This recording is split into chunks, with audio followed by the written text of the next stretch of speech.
जादुई जंगल की कहानी। एक खूबसूरत जंगल जो रहस्यों से भरा हुआ है। एक छोटे से गांव में पहाड़ों की तलहटी में एक नन्ही लड़की रहती थी जिसका नाम परी था। परी बहुत ही हिम्मती और समझदार थी, लेकिन उसके मन में एक ही सपना था, जादुई जंगल को देखने और उसके रहस्यों को जानने का। गांव के बुजुर्गों ने उसे कई बार समझाया कि जादुई जंगल में जाना बहुत खतरनाक है, लेकिन परी का जादुई जंगल को देखने का सपना अडिग था। एक दिन सूरज उगते ही परी ने ठान लिया कि वो जादुई जंगल जाएगी।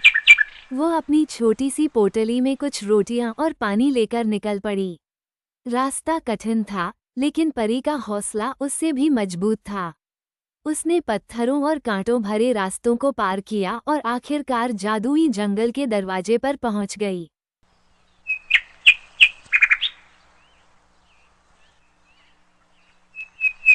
जैसे ही उसने जंगल में कदम रखा, उसे महसूस हुआ कि वो किसी दूसरी ही दुनिया में आ गई है। पेड़ इतने ऊंचे थे कि उनकी चोटियां आसमान को छू रही थीं। हर फूल अलग अलग रंगों में चमक रहा था और हर पत्ता किसी संगीत की तरह हिल रहा था।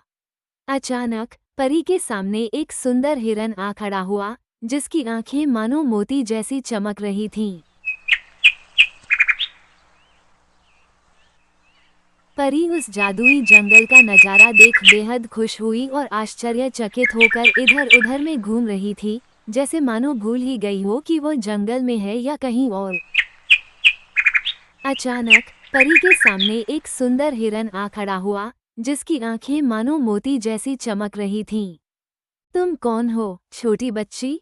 यहाँ कैसे आए हो? हिरन ने नर्म आवाज में पूछा। मेरा नाम परी है और मैं जादुई जंगल के रहस्यों को जानने आई हूँ, परी ने निर्भीकता से जवाब दिया।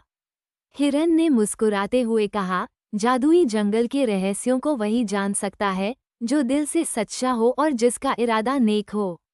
मैं तुम्हें जंगल के सबसे पुराने और बुद्धिमान पेड़ के पास ले चलता हूँ। वो तुम्हें तुम्हारी मंजिल तक पहुँचने का रास्ता बताएगा। उस जादुई जंगल में एक बत्ती वाला वृक्ष था जो सभी की इच्छा पूरी कर देता था।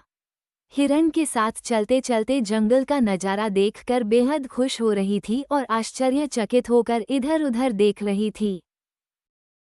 परी और हिरन चलते चलते एक विशाल वटवृक्ष के पास पहुंचे, जो इतना बड़ा था कि उसकी छाया में पूरा जंगल समा जाए। वटवृक्ष ने अपनी शाखाएं फैलाते हुए कहा, परी, तुमने हिम्मत दिखाई और यहाँ तक पहुंची। अब तुम्हें एक ऐसा तोहफा दूंगा जिसे तुम हमेशा याद रखोगी।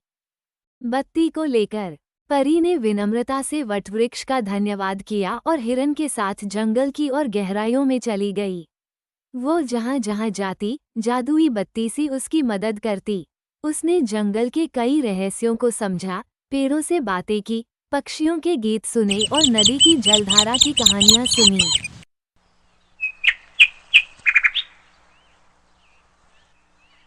आखिरकार कई दिन बाद परी अपने गांव लौटी। उसके पास जादुई जंगल के कई रहस्यों की कहानियां थीं, जिन्हें वो सबको सुनाना चाहती थी। लेकिन उसने महसूस किया कि सबसे बड़ा रहस्य जो उसने सीखा, वह था, सच्चे मन से की गई कोशिश कभी बेकार नहीं जाती। वो समझ गई कि हर इंसान के अंदर भी एक जादुई जंगल होता है, जिसे अगर सच्चाई और मेहनत से खोजा जाए, तो वो हर मुश्किल का हल पा सकता है।